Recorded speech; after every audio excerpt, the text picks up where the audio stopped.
What are examples of humanism?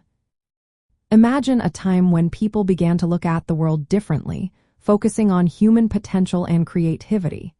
This shift was called humanism, and it played a big role in European history, especially during the Renaissance. Let's take a closer look at some key examples of humanism that shaped this exciting period.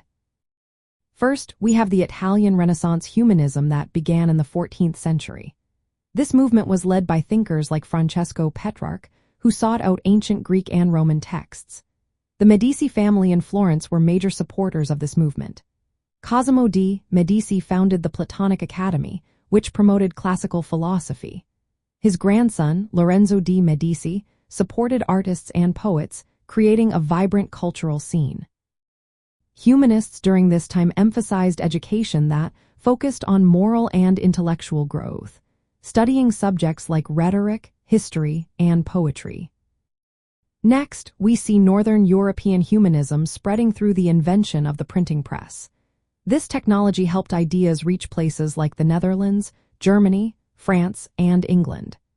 Desiderius Erasmus of Rotterdam, often called the Prince of the Humanists, played a key role. He produced new editions of the New Testament in Latin and Greek, advocating for a balance between faith and reason. Northern humanists were also concerned with religious reform, focusing on the individual's relationship with God rather than church authority. Sir Thomas More, an English humanist, wrote a book called Utopia in 1516, presenting an ideal society based on reason and equality.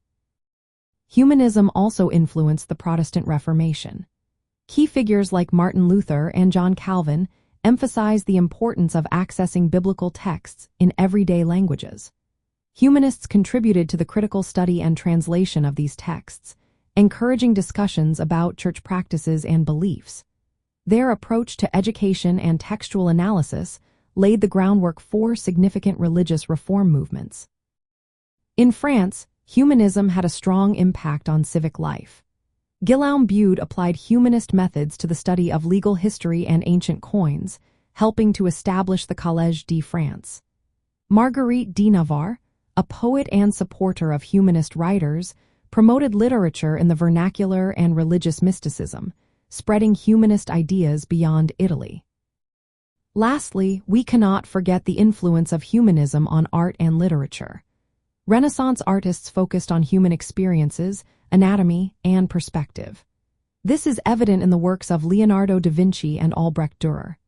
Portraits, landscapes, and scenes of everyday life became popular, especially in Northern Europe, highlighting the beauty of ordinary human existence. These examples illustrate how humanism revived classical learning, promoted education in the humanities, and encouraged artistic innovation.